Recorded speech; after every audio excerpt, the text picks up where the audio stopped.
Okay. This is Chris from Delicious Agony on the phone with Francis Dunnery, formerly of Bites ages ago, and into all sorts of things now. Solo material. How you doing, Francis? I'm doing pretty good. It's a wonderful, very hot, beautiful, sticky, muggy day here in New York City, and I'm doing all my emails and astrological charts and phone calls to England, and all my life. I'm doing my life, Chris. That's the only thing to do, isn't it? It can't, after a while it is. You can't, I'm 40 years old now, so you kind of get to a point, where you realise that all you should really be doing is your own life. And a lot of all the other garbage that we end up doing is, happily I can tell you I've got rid of it, so I'm heavily involved in my own life. I thought it was interesting on your website where you said the musical side is kind of narcissistic and you do all these other things that you feel are contributing. Yeah, but I think anybody, think about it. If you go around thinking about, how you want to get people to like you 24/7, or you're constantly looking in the mirror, or, surely there's got to be something wrong with you. That can't be a healthy thing to do, don't you think? I think it's good to take pride in yourself and things, but to do that like 24/7, to run round. It's, if you see people, a lot of the Hollywood clan, God bless them and all that, I'm sure they're nice people, but it's a massive effort to do that. Like, you have to really, really, really try hard, to maintain fame. Like, it takes a lot of effort. People like Winona Ryder, or like, anybody of that status, they have people 24/7 working at it to keep them famous. It isn't just like an accident. It isn't it isn't like, say, like Larry King Live or something like that. Like Larry King is, he doesn't really do that. But there's a whole bunch of a subculture of people out there who have to pay thousands of dollars for people to keep them famous. And it's kind of like, you've got to, there must be something wrong with you if you're having to do that. It's certainly not about your work. Do you know what I mean? I do know what you mean. It's got to be a sad and lonely life. It's just like, it's not productive in that sense. It just isn't productive. It's like, it just is not productive. I don't know the point of it. You're talking about fame. I've been, to the heights of fame in many ways, but it's kind of just like a bit boring. It's like, all right, so people stop you in the street and say hi, but like, well, what is it? What does it do? You're not really doing anything. You're just being famous. It's silly. I haven't got the time. You know what I mean? I do know what There's you no mean. time. It's like, I'm back at school doing my psychology masters. It's like, they're the things that's important to me. It's one of the things I always admired about Willie Nelson, is the fact that Willie just walks around kind of stoned with his guitar, and he walks into a small bar somewhere in, like, Tennessee, and he'll sit down and play songs for people, or he'll go into their house and play, and then he'll go into, like, Madison Square Garden and do, like, 2 nights there. He's not really caught up with the fame thing. He's just kind of doing his thing. Yeah, and not dress up or anything either. Yeah, I like that. I really too. like that. I think that's, like, really, I think that's a nice way to be, I think. I do too. Were you surprised about this flight case? About what? The flight case that came up with this video and CD footage that Bob Dalton had? The New It Bites in Montreux. I don't really take much notice of it, to be honest. It's kind of, I didn't have anything to do with it. Was I surprised? Not really. Nothing surprises me anymore. Have you seen it? No. Not even seen it. It was interesting. I'm sure it's all right. It's just, it was me with, and the rest of the guys with, John, Dick, and Bob, and with long hair and, spandex trousers, shouting, "We're going to kick ass tonight." I can't really do that now. I'm too fat and bald.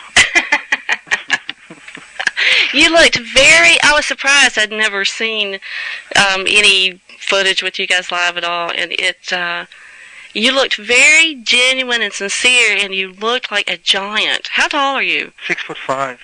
Well, I did not know that.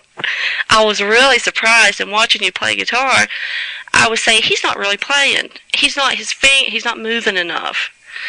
it really looked effortless. Well, I mean, I've practiced a long time, so I mean, it should be effortless by that point. It's like if you watch, any craftsman do his job. If you go and watch, somebody carve a piece of wood who's been doing it for 25 years, you'll see that they do. There's not a lot of effort involved. That's true. Robert Fripp does the same thing, but you don't see that very often.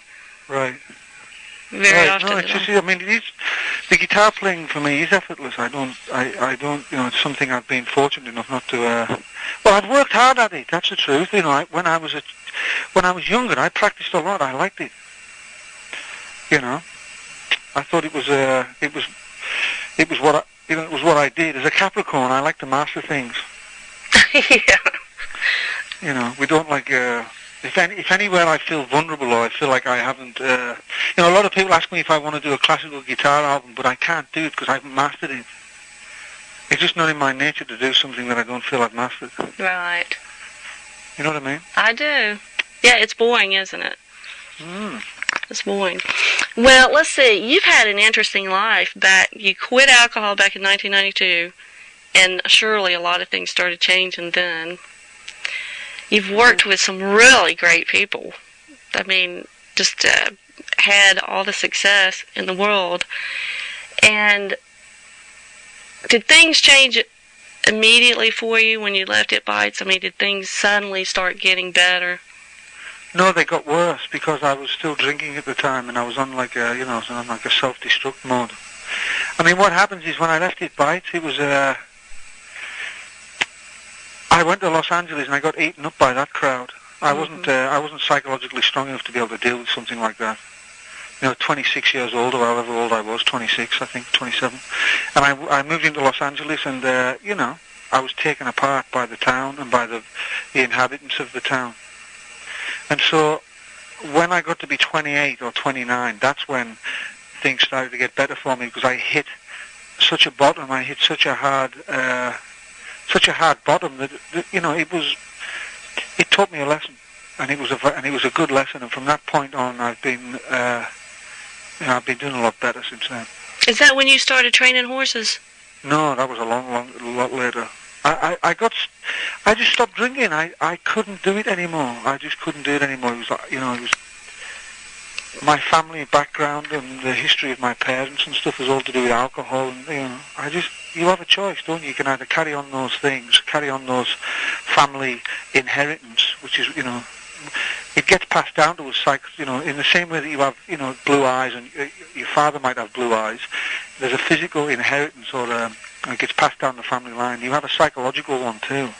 And there's certain psychological character traits that get passed down, what they call family demons, and they get passed down through your family history. And that was one of them that came down for me, was the alcoholism.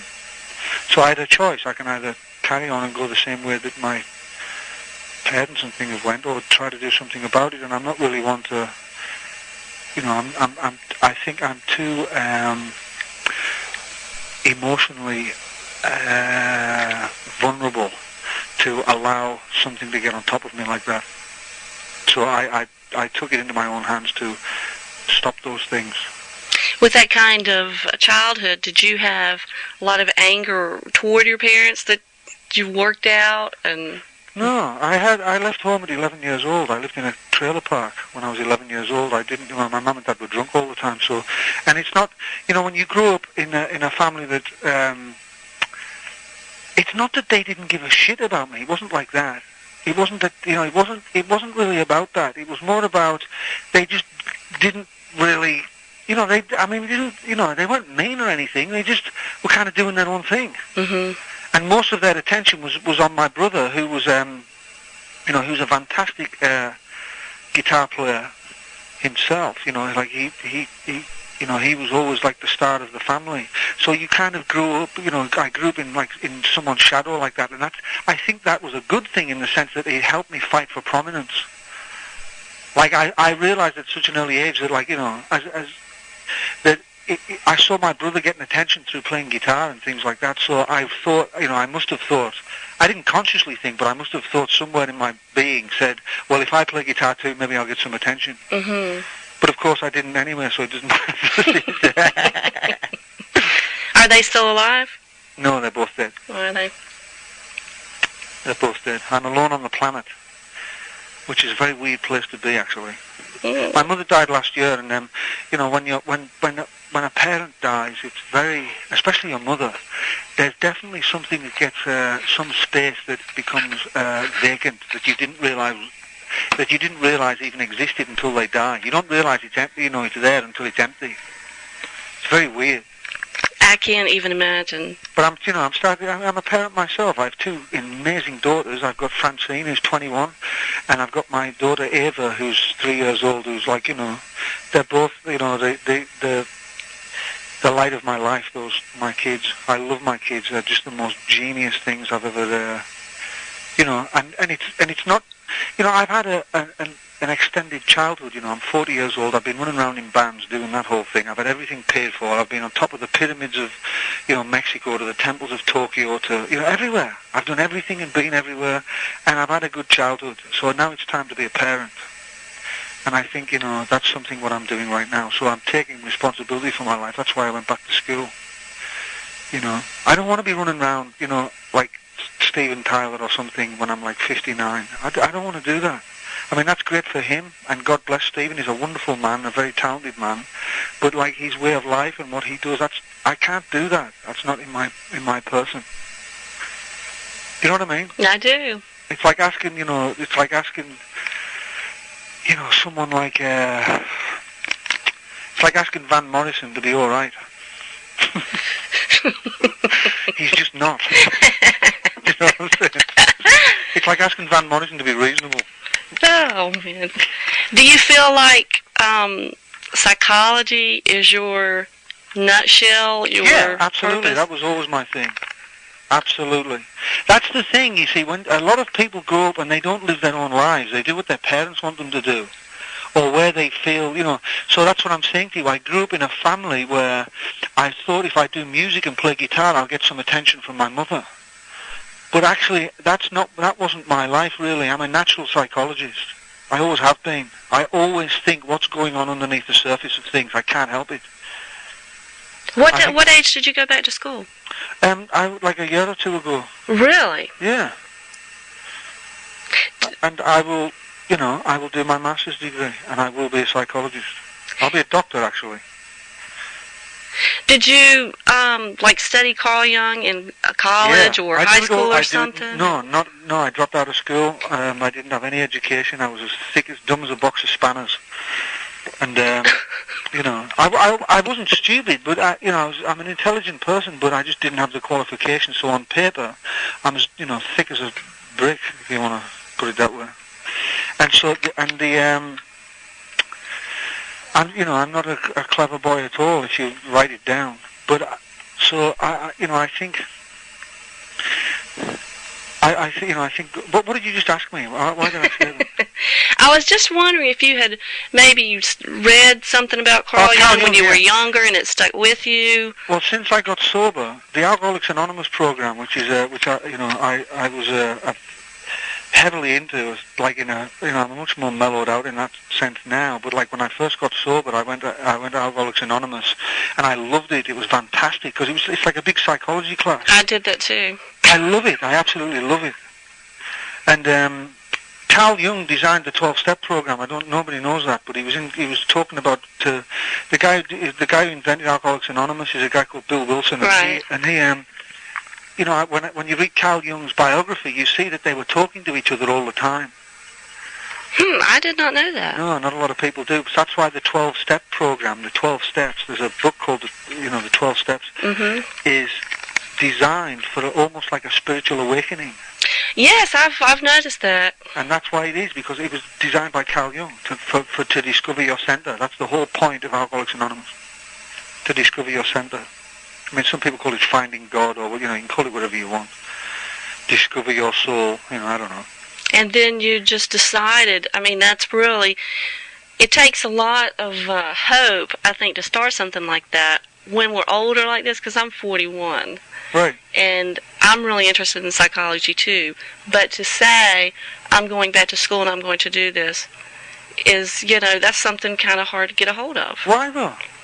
Because what you're I saying, don't know. Because then what you're saying is the only thing that's valid in life is youth. And the only thing youth is like a quarter of life. So you're saying that the only thing that I can possibly do is be valid when I'm in the first quarter of my life. That's like crazy. That is crazy. Like, why would you, why would you think that? That's like, I know it's kind of,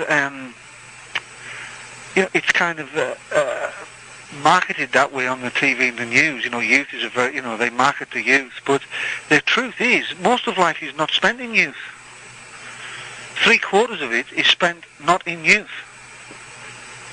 So it seems silly to kind of base your entire life on youth. I don't know. I mean, why wouldn't you want to learn now? There's a great quote actually that there was an old guy in a college. He went back to college at 72 years old, and some of the students were in there. They was like 17 and 18 years old, and they said to him, "What are you doing, you crazy old fool? At 72 years old, coming back to school." He said, "You're going to be 78 by the time you graduate." And he said, "I'm going to be 78 anyway." That's perfect. And it is. That's kind of how it is. That's exactly how it is. There's a tug, like, well, I've got the kids, I've got all this stuff going on, I can't work it in, it would take me forever. But you're right that I got kids. I've got so many things on the go. It's embarrassing. I should be shot and start my misery. You really do have a lot going on. Crazy, man. It's crazy, crazy, crazy. How did you get into astrology? I mean, just through I was studying metaphysics and quantum physics, and I was into like particle physics and things like that. And my friend was going on about astrology, and I was tired of listening to him going on about what I thought at the time was absolute nonsense. And so I picked up a book by this girl called Dr. Liz Green. It was called Saturn, a New Look at an Old Devil, and it completely blew my mind. I was like, oh my God, this is, because I thought astrology was like what you see in magazines, you know what I mean, or in newspapers. I thought that's what it was. You will meet a tall, dark psychopath at 3 o'clock on Tuesday afternoon. But in actual fact, it was just unbelievable. I couldn't believe it. What was the name of this? Saturn, A New Look at an Old Devil, by Dr. Liz Green. She's a Jungian psychologist from Zurich. I actually think she's English, but she lives in Zurich. And oh my God, it was just unbelievable. Unbelievable. I couldn't believe what I was reading, because I'd looked at my own chart, and it describes the planet Saturn. And it goes into detail about it, and I don't know, man. It was just, from that moment on, I was completely sold. You just have to be careful which books to write, because, in the New Age, in the New Age section of books, there's a lot of garbage as well. There's a lot of, like, flowery people who are like, yes, we're all spiritual beings, and it's all blah. There's a lot of that, which is actually, life is a lot darker than that. Life can be all nice and idealistic and stuff like that, but it can also be really dark too, and it's important to acknowledge the darker aspects as well. Because, you can't really escape the dark by running into the light. The dark's still there. That's actually what the devil is. The devil, psychologically speaking, is the shadow side of the personality. It's all those attributes we don't like to admit that we have. It's almost like when you go to the bathroom and you flush the loo, you get rid of it. It's like that is not me. That's what we do psychologically speaking. It's like, get rid of this crap. It's like, get it out of here. Take it 26 miles down the pipe. And this has got nothing to do with me. But of course, it has got something to do with us, and so that's there's a lot of healthy forward progress in accepting your darker aspects or the sides of yourself you don't like to admit that you have. And so I guess too much Saturn and not enough Moon sort of has something to do with that book. In a sense, yeah. The song is about, the basic song is about, setting yourself up as like a redeemer, or like a redeemer figure, somebody who, pretending you're all good. And the truth is, we have darker aspects to it. We want power and money, and it's going on. No matter what you say about it, it's going on. We all have sides to ourselves that feel that way. Everybody's all pretending they're nice and spiritual, and but the truth is, we have darker sides to us as well, like really, things that we don't like to admit. It's an interesting aspect when you consider that, mankind, we've made some of the most astounding psychological and scientific discoveries over the last, few hundred years, like tremendous forward progress.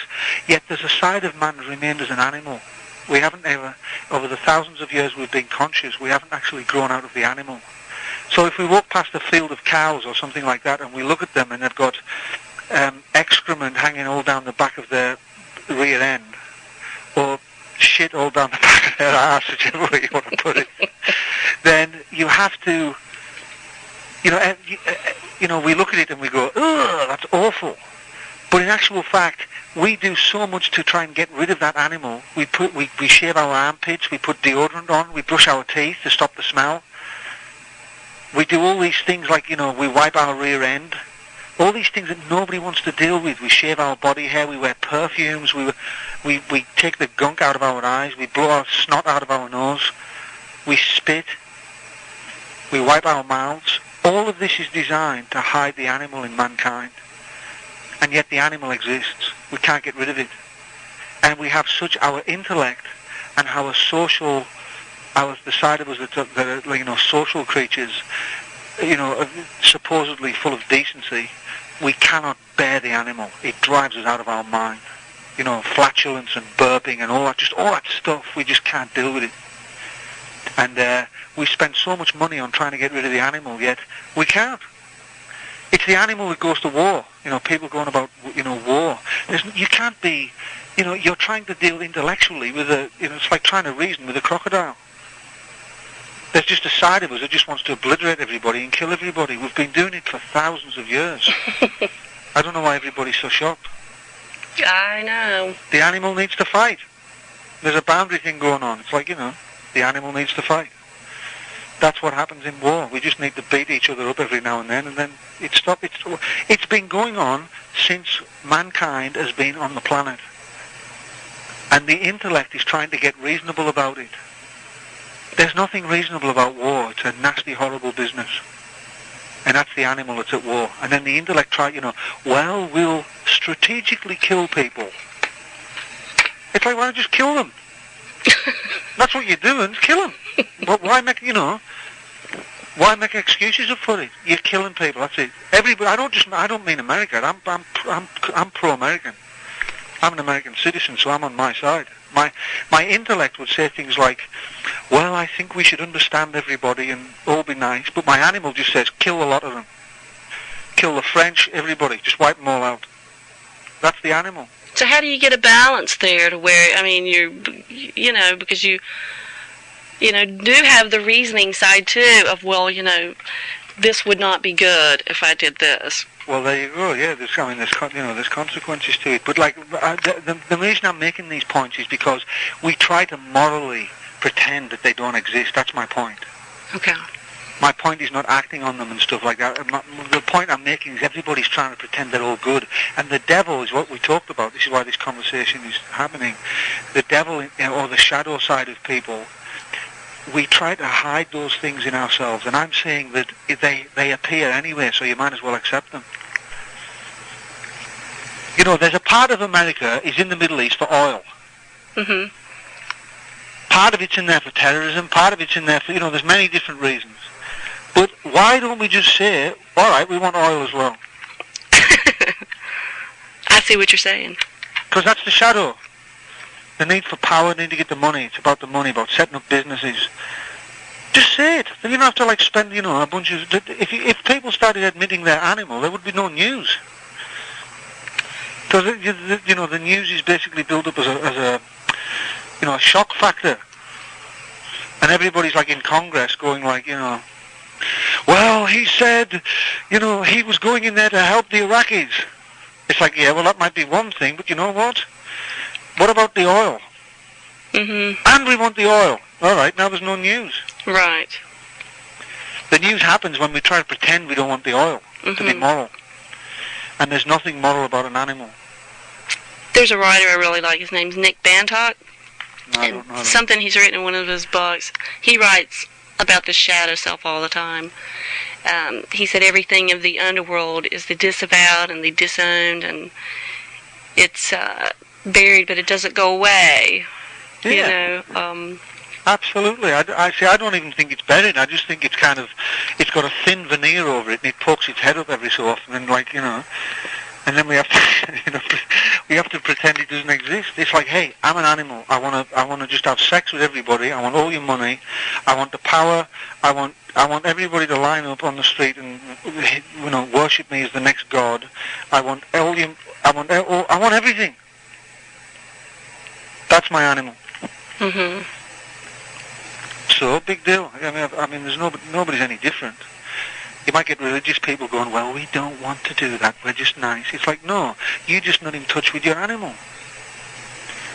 Because you're shocked about it. And what happens is, it's a very interesting thing, because when you don't express certain parts of your being, they need to be expressed. And what happens is that because you won't express them, they will project themselves onto other people around you, and they will live themselves out through other people. So you'll be surrounded by people with the character traits that you're trying to get rid of in yourself. So if you're really selfish and you can't live it, you don't have the balls to live it out in your own life, you'll be surrounded by selfish people, and then you'll accuse them of being selfish when it's actually your own selfishness. That's interesting. That's what they call projection. So all the things about other people you don't like is actually your own qualities. I did know that. I didn't realize it sort of projected, though. I guess it comes through perception. It's an energy inside of yourself. It says, look, I exist. Here I am and I exist. Now you won't acknowledge that I exist. I'm alive and well inside of you, but you won't acknowledge I exist. So I'm going to project myself onto all these people around you. Then you can see that I exist. But it needs to come out either way. You can't hide any part of yourself. It'll just show up somewhere else. So I would like to try and live out certain aspects of not feel so bad in the fact that I want to have sex with everybody and their mothers. You want to be a teacher ultimately, right? A teacher of psychology. You'll be a good one. Well, I think, that's what my thing is in life. I'm a teacher. That's really, if you get down to it, that's really what I am. That's what I enjoy. That's what I have a passion for. I love to help people discover through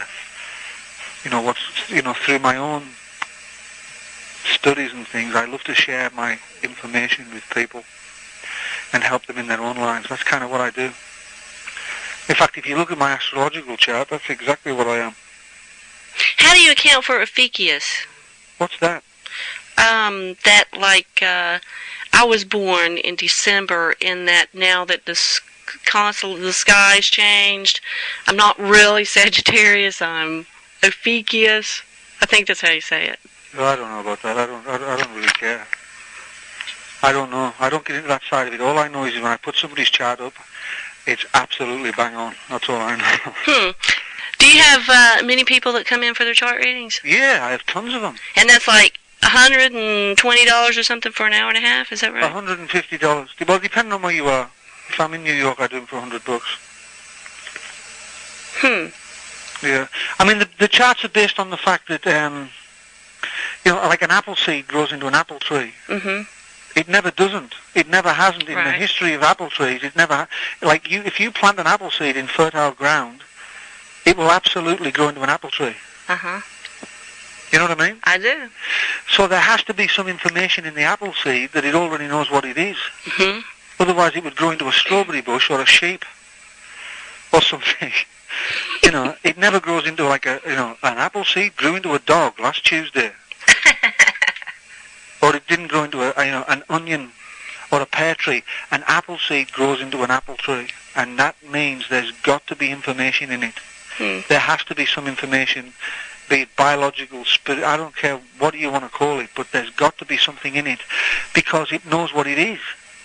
It constantly grows into an apple tree, so it just simply follows a path of becoming. It just opens out in the way that it was always going in its potential. The acorn and the oak tree. Just like that. And so mankind has the same thing inside of him. There's something There's something in us that already knows what we are. And so the goal of my astrology is to, have you collaborate with the inevitable. It's to put you in touch with those energies of unfolding and have you collaborate with them. You travel and do these too? Sometimes. I don't really have time, to be honest, because usually when I go traveling, like when I go traveling, it's just so stressful that I don't really have time to sit down. I can't do that many readings because I'm doing too many things right now. I've got a record company. I've got, even just like my daughter's 21st birthday party in England. I'm trying to plan that. I've got just a lot of stuff going on. Your daughter's birthday, is that the August 30th at Union Chapel in London? Yeah, she's a Virgo. Right, and that's Aquarian Nation and the FDAS convention? Yeah. And that'll be John and Wayne, Stephen Harris, Dory Jackson, Chris Difford, and yourself? Yeah. Yeah, I was just on the phone to Chris while you called. What exactly I know Aquarian Nation is artist-friendly. How exactly is it artist-friendly? We just get studios for them. We help them, My part of it is that I produce the records in the sense that, I will sit with an artist for a year and we'll talk through their charts, talk about, so that when we put the CDs on, there is a true representation of who they truly are. There's no room here to lie. We're not trying to have hit records or anything. We're just trying to actually tell the person's story. That's what Aquarian Nation is. We don't do hits. We're not sitting there trying to con the public into believing we're something we're not. We're just like normal people who write songs to express ourselves. It's like a diary.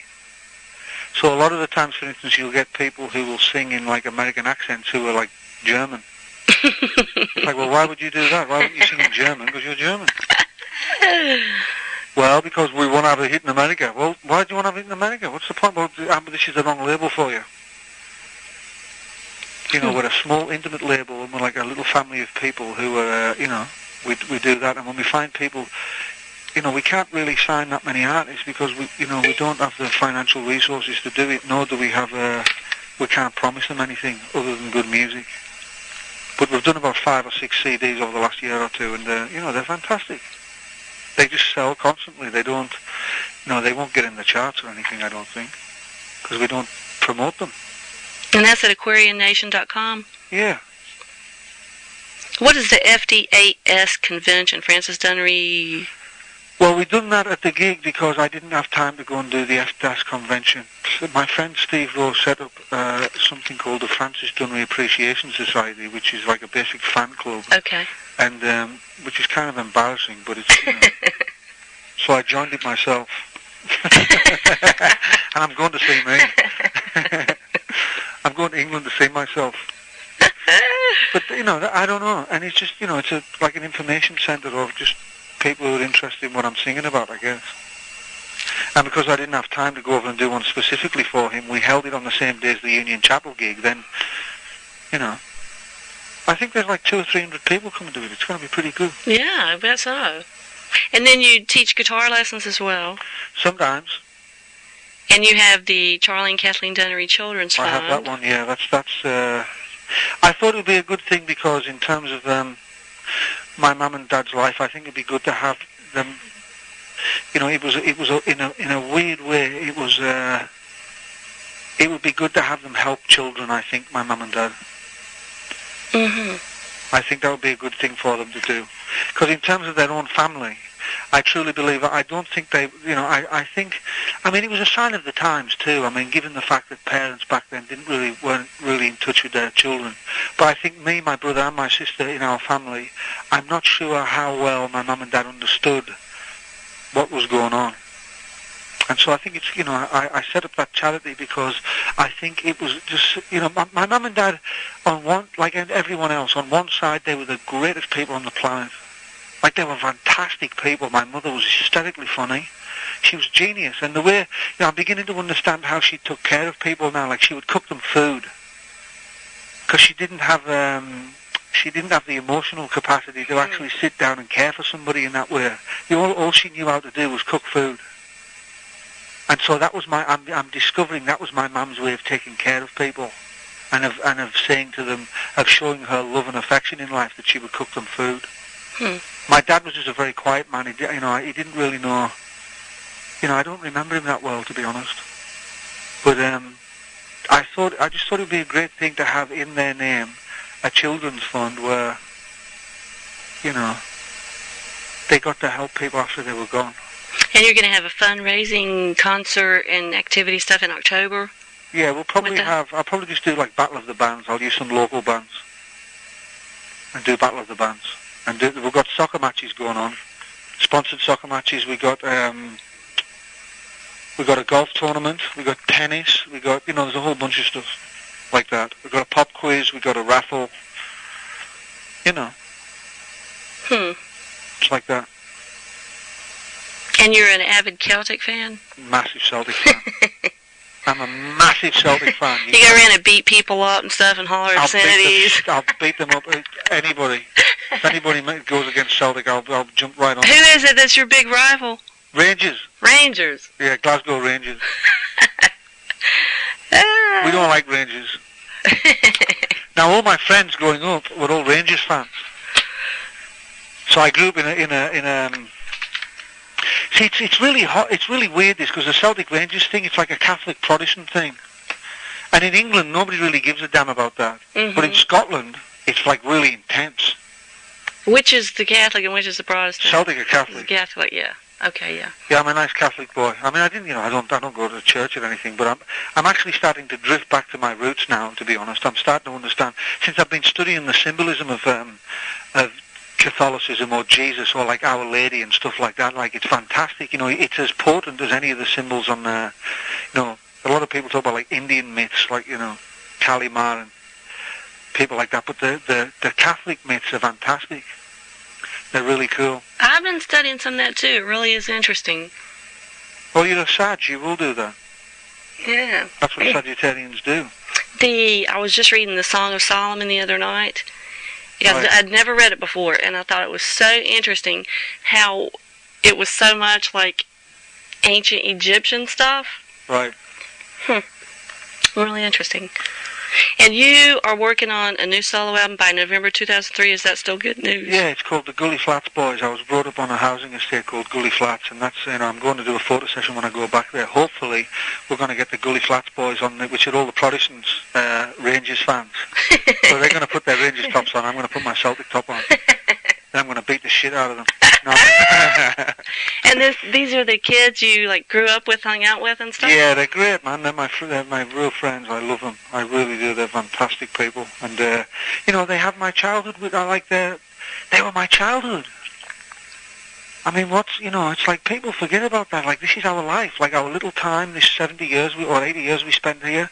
This is our life, and those wonderful people who took part in our childhood. It's like they're fantastic.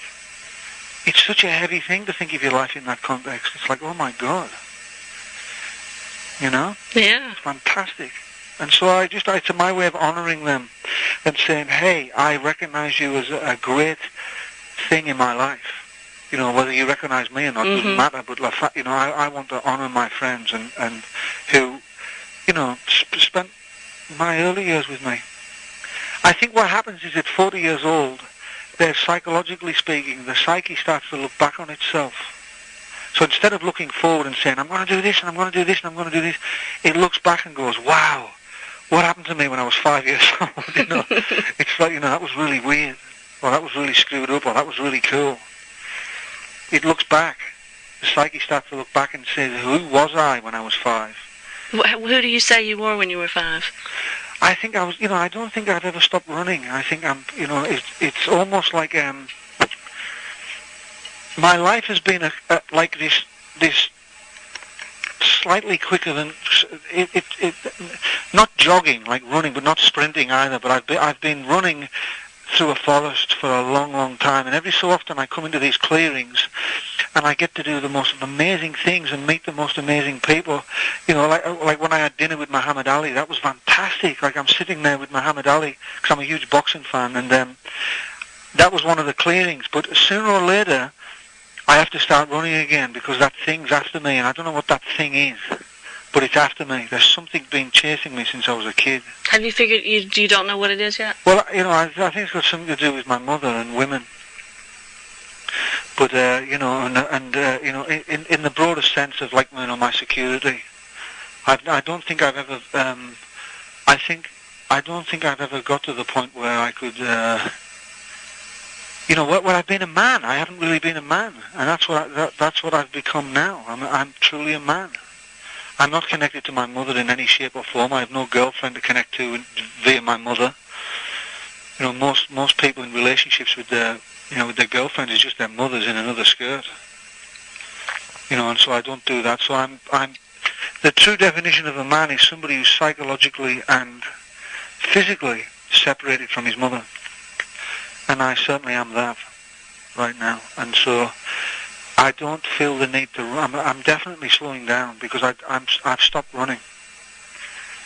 I don't need to run anymore. But my life has been when you say, who are you? What have you been doing? That's really what I've been doing. And all the things I've done in my life, from It Bites to Lauryn Hill to Robert Plant to Bruce Springsteen, everybody and all the things I've done have all just been little clearings in that forest. Because then I had to start running again because I knew that thing was coming again. Do you know what I mean? Yes, I do. And that's what I've been doing. So that's who I am, really. I'm a runner. I've been called the same many times. What, when you started in this school for psychology, what did you start with?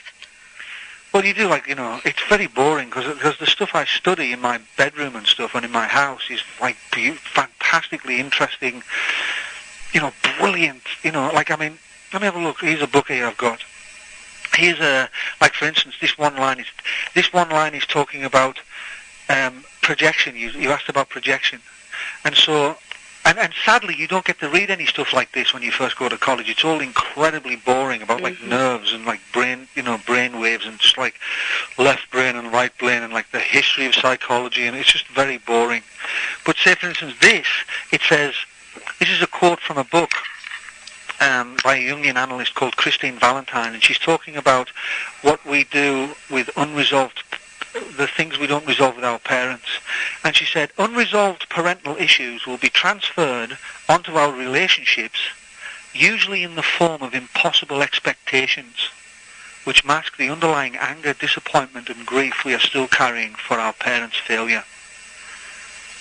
Isn't that great? Mm-hmm. Do you understand that? Mm-hmm. It means we have impossible expectations on our partners, our relationships, but they're really she said that mask the underlying anger and rage we feel for our parents not living up to our expectations, for not making our dreams come true.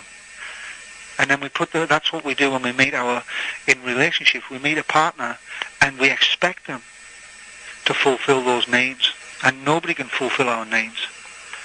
So most people are in relationships because they think they need something, and you can't really be in a relationship that you want because you're in one that you need, or you feel you need.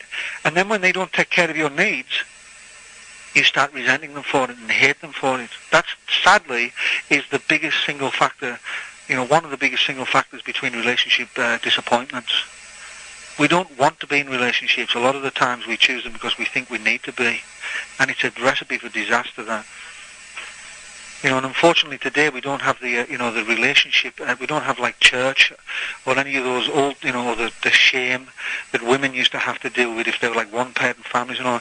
All that was a kind of dysfunctional glue that used to hold families together. We don't have that anymore, so we're going to have to start relating to each other in different ways. Otherwise, nobody's going to have a relationship. They ain't worth it. I don't want some woman, a woman in my house controlling me and, calling me daddy subconsciously. I don't want that. If I'm in a relationship with a woman, I don't want to do that. I don't want, somebody making me feel bad and having to hide who I am because of their own emotional needs. It's very difficult for me, that. Have you seen that when you learn something like what you just read that really comes right in your face and you understand it, that helps you resolve it? Do you think understanding it helps you resolve it? I don't think. I think that I think when you take something unconscious and make it conscious, you allow yourself a choice. While something is unconscious, while you're not aware of it and it's operating in your subconscious or unconscious, you don't have a choice over it. So I think when you make, by understanding, by discovering that this is going on, you know, you might have to deal with a lot of crap that you don't want to deal with, because now you're faced with the truth. But you then have a choice. Like, I mean, I can be in, you know, I have a choice whether or not to do that now. I understand that the symptom, it's the same as, it's like drinking. It's like everybody thinks drinking is the problem. Drinking isn't the problem. Drinking is a symptom of the problem. And all these things we do in relationships are all symptoms of a main problem. And that's what that quote from that book is telling you. It's saying you can't, you know, there's no point, you know, dealing with your relationships, because the real problem is to do with your unresolved parental issues. The problem is not what your partner's doing or saying or triggering off in you. They might be saying things or triggering off childhood hurts, but it's the childhood hurts that are the problem, not your partner. Now, you've picked a partner because you think you need them to fulfill something, and that is a wrong reason to pick someone. Because they can't fulfill your needs. Nobody can. You've got to take care of that yourself. But see, all these issues now we get into, it's such a massive. Once you open that door, you're into. It's like the Matrix. It's like you can't go back. So I would be very careful about what you listen to when I'm saying now, because it can ruin your life. This. You know what I mean? Like, once you open, it's like there was a time in the Matrix, in that film The Matrix, where he says, what do you want, the red pill or the blue pill? But once you, and then he picked the blue pill, and he said, you can't go back anymore. That was a metaphor for being conscious. Once you understand what's going on behind the scenes, that's what the Matrix is about. It's a huge metaphysical film, that. And it's about, you know, the truth about what's going on behind the scenes, not the illusion of life, the truth. And once you begin to take the lid off it, you're left like, oh my God, well, this is just an absolute bunch of, like, baloney. And all relationships and all the dysfunction in them and the parental issues and all, you know, for instance, when people talk about falling in love, they say, oh, I fell in love. But what does that mean? You know, what does that mean, you fall in love? I mean, the Greeks had like 7 different words for for love. They had eros, which is when you first meet somebody, when you want to have sex with them all the time. But in order to have eros, you needed distance and mystery. And then they had empathia, which is like best buddy type love. And in order to have empathia, you needed closeness and fusion. But you can't have both. You need distance and mystery to have eros, or that really ecstatic attraction you feel when you want to have sex with people. But you don't want to have sex with your best friend all the time when they turn into your buddy. So people are, you know, that's just 2 of them. Then there's the type of love, how you love your children, the way that your universal love that you have for mankind and plants and the universe. So when you say I'm in love, I mean, it's so ridiculous that you know, to put it into a tiny little category and say, well, I'm in love, because we don't even know what it is. And unfortunately, you know, that's why we have to kind of stop at this cliff. We can't really take this conversation any further in this length, because it's so incredibly complex when you do that. You know, and the rest of the world is running around reading Cosmopolitan magazine going, well, he didn't bring me flowers, so it means he doesn't love me. It's like, Jesus Christ. Do you know what I mean, no? Yes, I do know what you mean. And we literally can't talk about it, because it's a book in itself. It's huge. Like, you open that door and you're done. Forget it. Your life's over. It's best just to pretend. It's like, well, she loves me not.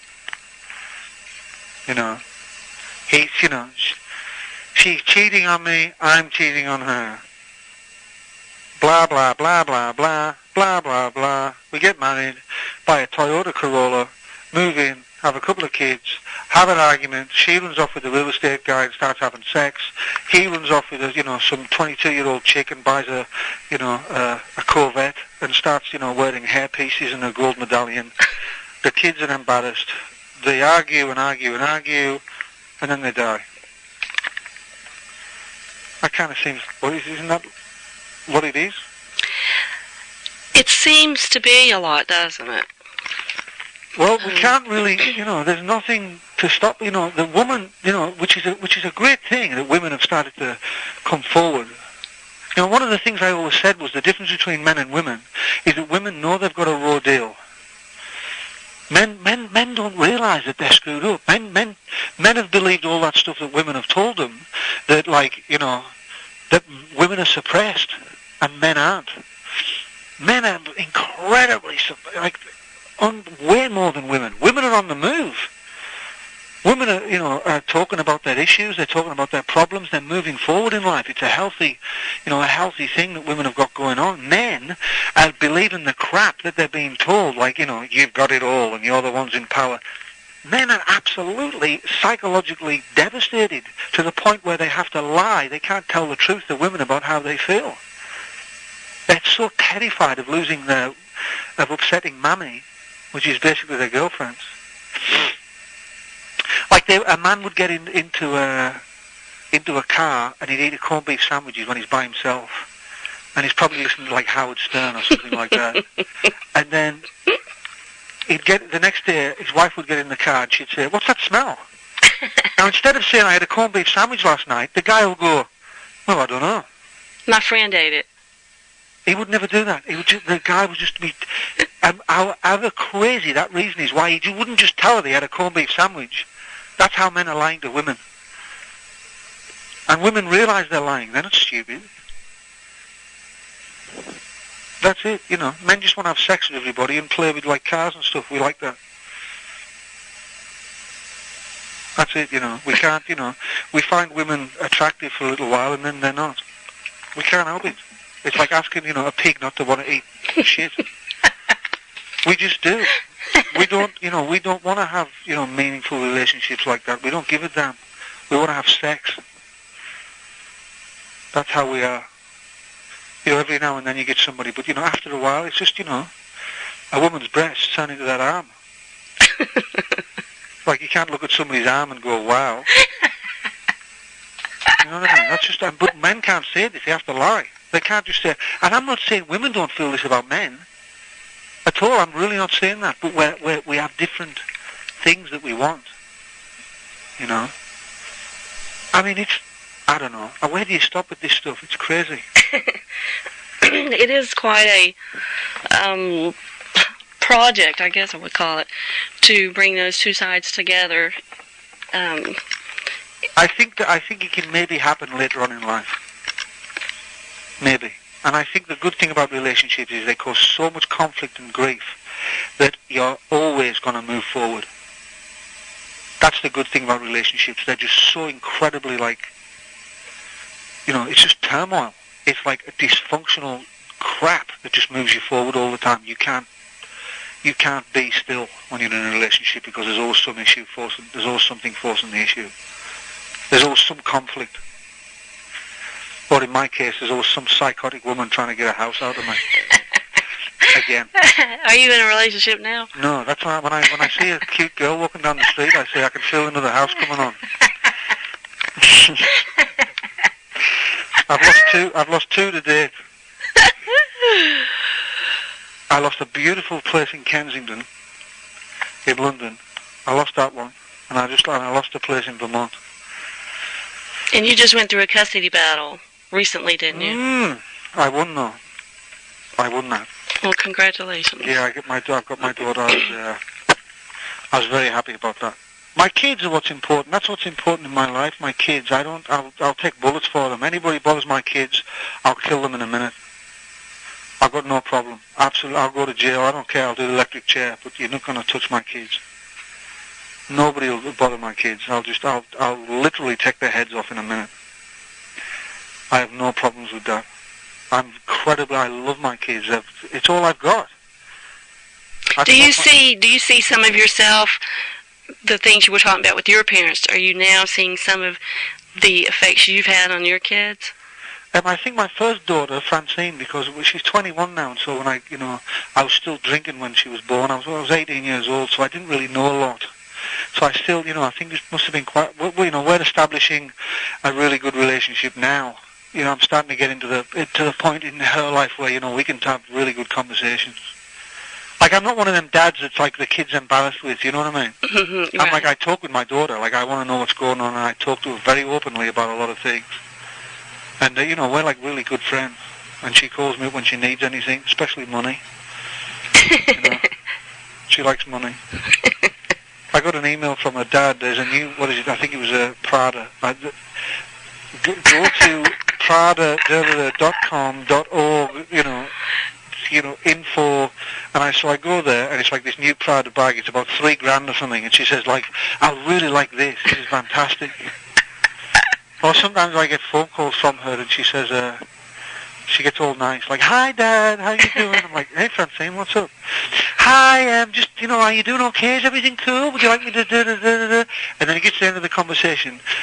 Listen, I overspent my phone bill, and I'm $2,000 in debt. Can you send me it over? There's always like some money catch at the end, And I'm such a dweeb that I send it. But Ava, me and my youngest daughter, I mean, she will never know me to drink or anything like that. So I have a great relationship with her. She's a Sag. My daughter's a Sagittarius. I remember Capricorns. I used to read probably the ones you would suggest not reading, but whenever it talked about Sagittarius, it was mostly flighty, and flighty is the thing I remember the most. Sagittarius is just, and this is only one part of you. I mean, you might have the moon in Pisces, Venus in Gemini. There's a whole different bunch. We're made up of different things, but your basic energy, your Sagittarian energy, is about meaning. It's about discovering the meaning in things. Like Viktor Frankl, who was a German psychologist, German Jewish psychologist, he was in the death camps in Germany, and he found out that the people who made it through life, through those vicious experiences, were people who had meaning attached to their experience. And he developed a therapy called Logos therapy, which I think Logos means meaning, but don't quote me on that. And what he meant was like they might have been God's putting me through a test, or I have to get out of here to tell my kids what's happening to me, or whatever it was, but they had some form of meaning behind their experience. It wasn't just like when my mother died, the meaning I attached to it was that this is my mother was a symbol of my emotional needs and my connection to my mother. So I made it, part of it was about the meaning of my life in terms of now I'm becoming a man. And he came to the conclusion, and I do agree with him, that meaning makes pain bearable. And part of the Sagittarian archetypes and part of the Sagittarius reason for live is to find meaning, is to go shooting forward into the future. That's why the symbol of the centaur, where he fires his arrows into the future and goes chasing after it. It's not about when you get there. There's no there, because all a Sagittarian does, when they reach where the arrow fell, they fire another one, because they don't want to reach the arrow. They want to keep, the meaning is in the future. It's the meaning behind life. And that's why, you say Sagittarians travel, or they travel philosophically too. They're fire signs. They don't really, they deal with like the imaginative realm. They like to, so it isn't just a death. It's like the meaning behind this thing. It's like, it happened for a reason. You'll say Sagittarians say things like that. It was supposed to happen. Like there's a big guy in the sky with a beard watching over us, and he's taking care of everything. You know what I mean? Yeah, you're pretty close there. What would you say about a Virgo, like at the very end on the 22nd, September? Virgos? September 22nd. Virgos are alright. They're just terrified of the unknown. They can't deal with anything that's outside of the unknown. They don't like it. They're trying to control nature. They cannot bear the fact that anything might be it's very difficult for them to they look to see how things are put together, basically, the Virgo energy. They like to take, they don't look at a painting and melt at its beauty. They look at it and look how it was structured. The idea of synthesis, like the idea of how a tree, if you put a tree in the middle of a field, there's a system going on that's quite remarkable, between the birds, nesting, and the beetles eating the bird shit, and then the ants eating the dead rattles at the bottom, and the water dripping off feeds the grass, and this system, all of nature, life feeds on life. And Virgos are quite aware of that at quite subconscious level. Their subconscious is aware of it, and they're looking to see where they fit into it all, where they're most useful. That's what Virgos basically do on a subconscious level. But they're all right, you know. They have sex lessons and things like that. they don't like anything that is, you know, that isn't structured usually. Right. So if somebody came in, somebody who's near New York City and can contact you through your website and set up a chart reading. If I've got time, I might do it. Yeah. But I don't have a lot of time. You know. You can tell a person a lot about themselves. Like a real reading, it's insane. Absolutely insane. It really, like, you wouldn't believe it. Like, you literally wouldn't believe it. I took one of those Jungian personality tests online one time. Right. And even it surprised me. Well, that's basically what I do. It's you know, it's the whole Jungian thing that I do. Do you know your date of birth and all that? December 9th, 1961. What time were you born? Oh, gosh. I forget. I think it was like 3:40 something in the morning.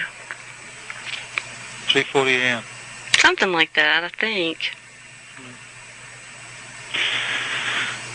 Maybe I'll send you some stuff on your chart. All right. If I get that time wrong, I'll let you know. Yeah. All right, I'm going to have to go soon. Okay. Well, let me mention a couple more things. That just that you have the August 30th Unit Chapel coming up. Yep. October, Charlie and Kathleen Dunnery Children's Fun Activity coming up. We don't have an actual date for that yet, but it will be in October at some point. And the New It Bites live in Montreux has you on it. And you look fantastic in that, just let me say. I do what? You look fantastic in that video. I do? You really do. And I was telling my husband, because he's a huge It Bites fan and Francis Dunnery fan, just huge. And I was saying, gosh, he looks like an angel. You looked like an angel, so sincere and genuine. And the keyboard player, I don't know his name, but he had the makeup on and he was really performing. I mean, it was like very phony to me, and it was bothering me so bad. What do you mean? Well, you know, when you see somebody perform especially, it's like the Willie Nelson thing, that you can tell if they're putting on or not. Right. And he was putting on, like, massively, and it was bothering me so bad. And you were so genuine. I mean, it was just it was a very sharp distance there to me. You might want to watch it sometime. It's really cool. If I get time, I will. But I was there, so I don't need to watch it. Yeah, but you may not have noticed that. Really? Well, I'll have a look at that and I'll see what's going on. Yeah. And then you're working on a new solo album to come out in November. The Yeah, I'm Boys. going to work with a guy called David Sanchez who does... Oh, are you really? Yeah, we met up at Woodstock and I really like his work. He played on a lot of albums like Stanley Clarke and stuff that I love. Used to love all them old fusion albums. And And Time True Stories. He's great, David. He's a very sweet... He's a Sagittarian too. Wow, I did not know that. I didn't see any information about that. He's a sweet man. And it's like the Gully Flat Boys, All I Can Do, Joy, Living in New York City, Just a Man, Old Friend, Love, Someone Like Me, or there's a couple other tracks. Yeah. How'd you know that? I forget where I found that. I think it was on your website, or it may have been on the, like, a Difference fan site or something. Right. Yeah, that's them. That's definitely them. Okay, cool. And, well, happy birthday on Christmas Day, which is also interesting. Where do you guys at? Where we live? Where you at now? Oh, I'm at Charlotte, North Carolina. In North Carolina? Mm-hmm. It's not as bad as it sounds. And you have delicious, you have an internet radio? Right, yeah. DeliciousAgony.com. It's an unusual kind of site, too, because I'm put a lot of psychological stuff in there, because that's really what interests me in the music. Well, go back to school and do it. You've got, I'm looking at your chart, you have Scorpio rising. You have Venus inside, you have Mercury inside, you have the Moon inside, the Sun inside, you have Mars inside, and you have the Moon in Capricorn. So is that good? It's all good. Good. But that, it's all about the cash, or escaping the cash, if your time's right, 3:40 a.m. We like cash. I don't really. I mean, I don't at all. I'm not a shopper. I'm not anything like that. No. I'll have to check that time. Well, your values. Let's put it that way. Well, actually, I shouldn't say that. Check your time. I will. And we'll have a look. Okay. But I'm going to have to go. All right, well, I've got thank you. a million things to do. Thank you very much. No problem. Most interesting. Yeah. There's a millions of it. There's bookloads of it. It just goes on and on and on and on and on and on and on and on. There's so much information. I can't sleep at nights. I can tell by reading the psychology thoughts you post on your site. Oh, you read them? Oh, yes. Mm-hmm. Yeah, I read all that. It's just, when I start reading something like that, I can't stop. It's just so interesting to me. Well, you can always go back to school. I think I should. I think I will. You should do that. You would love it. You'd have the greatest time. You see the women's health thing I posted on my site? Which one was it? Go on to francisdunnery.com and at the bottom there's a women's health thing. No, I didn't notice that. Yeah. It's just below CD of the month. It says women's health. And there's a lady on there called Dr. Kate Thompson who's a genius. She's a great girl. And she does all them women's health. Well, I'll check on that. She's fantastic. She does all that alternate medicine and stuff. She's a really cool girl. I'll check on that, and I won't make any decisions between August 28th and September 20th. You definitely don't want to do that now. I won't. I'm keeping track of that.